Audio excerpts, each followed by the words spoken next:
Hi, everybody. Paul Speciale here. I'm the Chief Product Officer for Scality. I'm feeling pretty good here to be sandwiched in between two of our top developers at Cloud Field Day. So I'm going to take you to a different topic, which is really the cloud solutions that we've built in conjunction with Microsoft Azure. As you'll see, we've been doing this for a number of years. I want to put this in a little bit of context and hopefully put a little bit of consistency around all the different things that we've announced over the years. So just to wind back a little bit, we initially released our flagship product, as Nicola talked about, the Ring, back in 2010. So we were really primarily focused on on-prem solutions up until about 2016. It was at that time we started hearing a lot about our customers saying, look, we're very happy with what you're doing with the Ring. We plan to grow, we plan to expand, but there is this thing out there called the public cloud. How can you help us? We started thinking about products like Zenko to do multi-cloud data management, not only to the big cloud that everybody was talking about, Amazon, but also to the others. There were people talking about Alibaba Cloud and Google Cloud and Azure. So it was really in 2017 that we first started having discussions with the storage and edge group at Microsoft Azure. And it's really sort of carried forward. So over the years, we've sort of had a drumbeat of different products. One of the things I'll try to make clear is what each product does. So it's everything from exposing S3 APIs on Microsoft products, to backends, to the Azure Blob Store, to products for Azure Stack and Hub, Azure Stack Hub and Edge. And also at the end, I'll talk a little bit about a file system that we just announced as a technical preview for Azure. So let me start kind of back in the 2017 timeframe. At that time, of course, Amazon S3 had really started growing. It'd been kind of 10 years into its gestation. We were all very happy as object storage vendors that the S3 API became such a popular standard. A lot of applications from enterprise software vendors started embracing it. Azure, of course, had a different API to their cloud store. So Azure Blob really had a problem in that all these applications could not run natively on their object storage in the cloud. The business problem was, how could they take those S3 apps without modification and have them run? So we started working on a product that we call Zenko Connect. Think of it as an S3 API translation layer from Amazon S3 to Azure Blob API. The mapping of it, if you think about it, it's quite different in how they store the hierarchy on Azure Blob. Basically, we take S3 buckets and objects and map them in Azure Blob into the constructs of account, container, and blob. It was very straightforward for us to therefore support core operations, things like bucket create, bucket delete, bucket get, object operations, as well as a very natural way to do multi-part uploads. So all of those core operations were there. A few years ago, however, the S3 API, and I think even today, was really a strict superset of what Azure Blob had. So we did not implement some of the advanced features, things like versioning and lifecycle. The power of this thing, though, is that data gets stored in an open and native format in Azure Blob. And so that means that if you have applications reading and writing to it through S3, if you have native Blob API applications, they can directly go and access it. Okay, so that was the first one that we delivered. This is available today on the Amazon Azure on the Microsoft Azure Marketplace. It does have heavy use. It turns out that some large telco manufacturers in Europe and also some equipment manufacturers in Asia are very heavy users of this. So it seems like it's a popular solution. All right, so I want to kind of go from that point solution for API translation to Blob to talking about hybrid cloud in a more general fashion. So as I mentioned, through about 2015, 2016, we were really very much focused on-premises use cases with big data requirements in the enterprise and in service providers. Customers, however, started coming to us and saying, I have a number of ways I'm thinking about using the public cloud.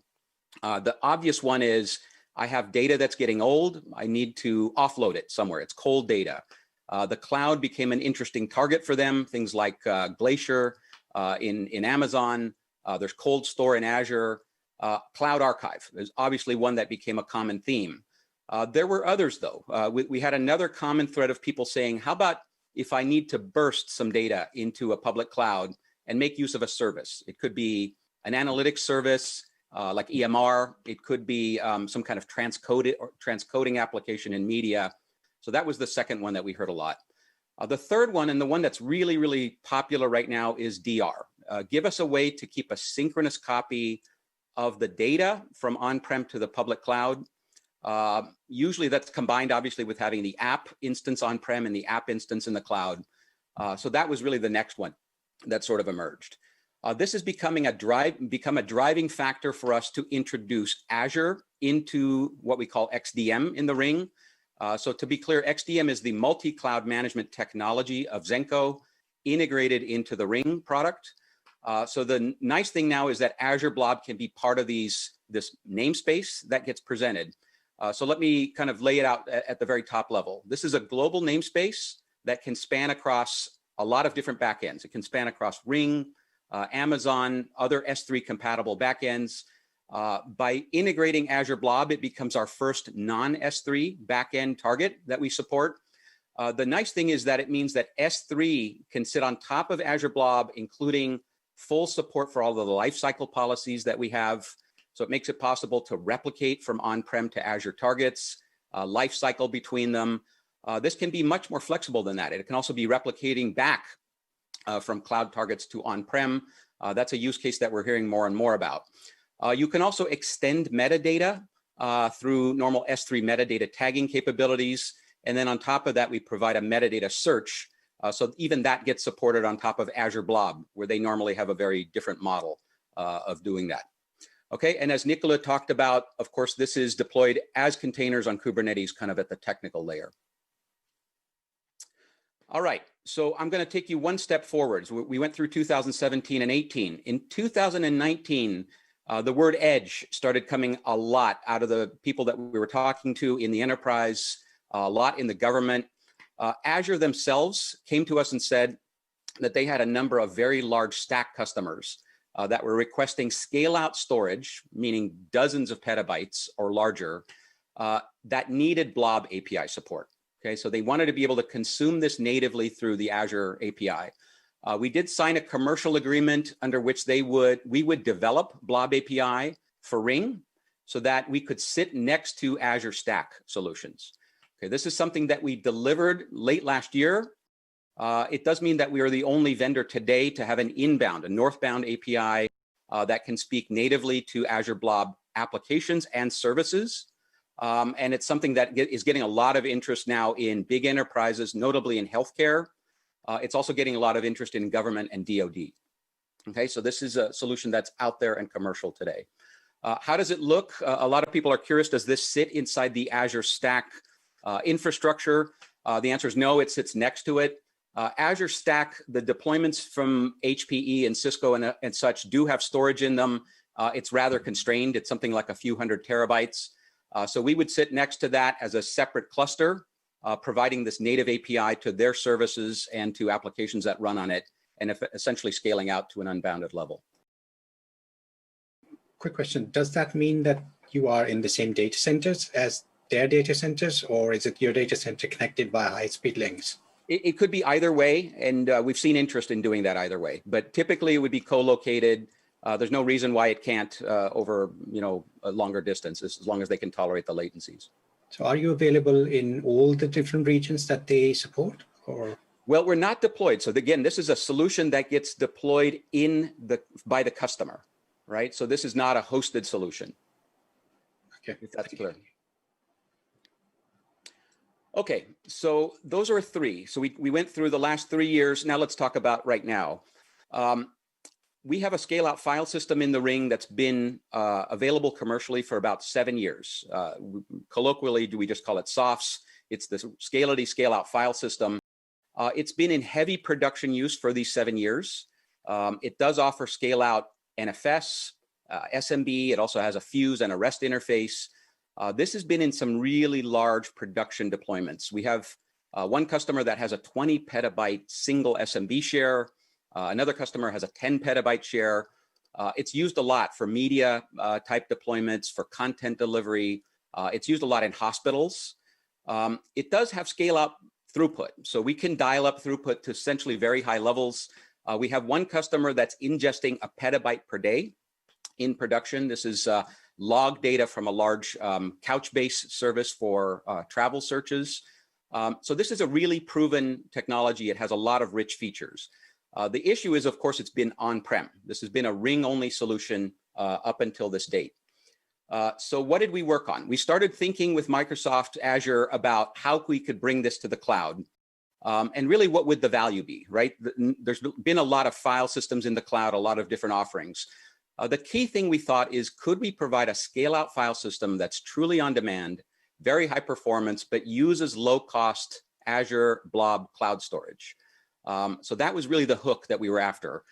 Effectively, we were able to port it. It's the same code base as our proven softs in Ring. The difference is that now, instead of storing things on the Ring, of course, we're putting metadata in an Azure Cloud database. It's Cosmos DB. We're putting the file stripes or the objects in Azure Blob, but we preserve all of the core softs in Azure functionality. Things like we wanted to be able to deploy this in customers' own Azure accounts as a virtual machine. These virtual machines are totally stateless, so you can scale them out. You can keep increasing them to get more performance. And the really nice thing is that you get NFS and SMB in, but you also get namespace compatibility with the two object APIs, both Azure Blob and S3. Okay, we made a very conscious choice to try to run on fairly general purpose VMs so that this isn't too expensive. But one of the powers of this, of course, is that it's on demand. You can turn it on, you can turn it off. A quick question about, Yeah. So Azure has a lot of tiers. What kind of tier do you use to get, the right dollar per gigabyte throughput IOPS? Yeah, that's a great question. So we did testing on various tiers. The performance that we tested was initially on hot tier. Okay, so that is not the top one. I think there's a premium above that. Hot tier seems to have kind of this nice blend of cost, and I'll show you a little bit of a cost example. We did do some testing as well on their premium tier. So we tried both of them. There's no dependency. You can, put it on top of any quality of storage that makes sense, but these are the numbers that we tested and pulled out. Okay. I had a question as well about, you've mentioned being able to kind of serve up a full namespace via the object store and NFS. What handles locking here? I mean, is it safe to mount an NFS and have processes reading that data and have the object store access at the same time? No, there's no locking per se. Okay. So we're not trying to be a solution that solves that distributed locking problem. That's a hard one. It's a hard one. Yeah, indeed.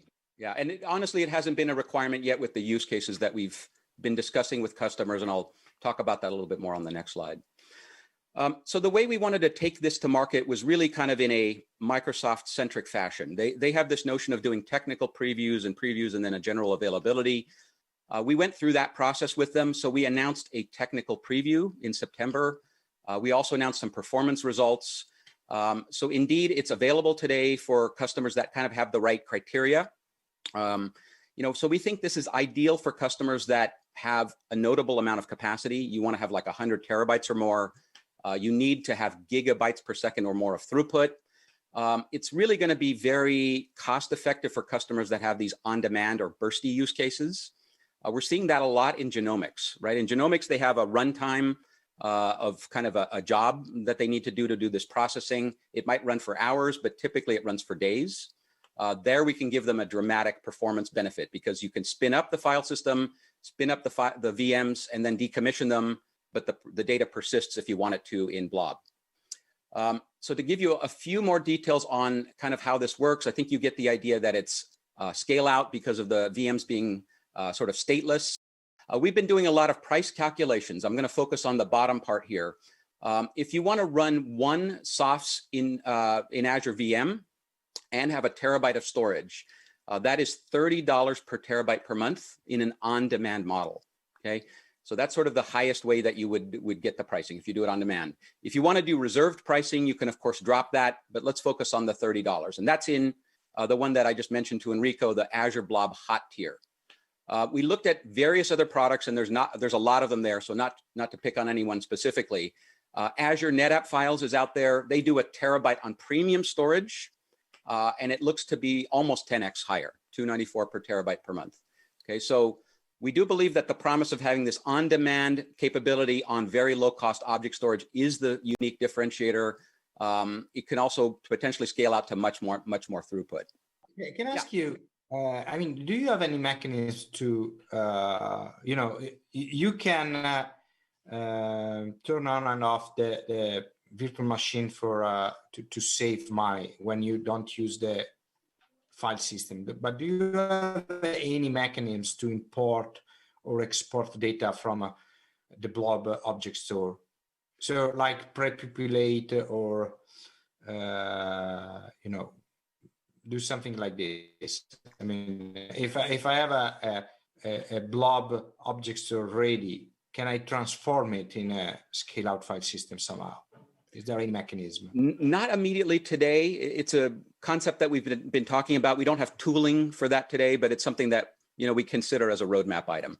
Really today that we're talking to customers that have workloads that are very temporal. They would want to upload things like a oil and gas exploration use case. It's very bursty. Those are the kind of interest that we have. So it's really net new data sets that they get from things like seismic processing. The idea of importing or using existing workloads is very interesting, but we have not done that as of yet. Okay, thank you. Yeah, one other thing just to mention is people have asked about the cost of networking in Azure. In the testing that we've done, if you're in the same region, if the SOFS VMs are in the same region as the Blob store, there's zero cost of networking. So that's another kind of nice benefit here. All right, well, that kind of completes my tour. I wanted to put a little bit of a nice context around all of the 4 different products that we've offered with Azure. There's more to come, so we keep innovating and thinking about it, but so far we're seeing great uptake in the customers.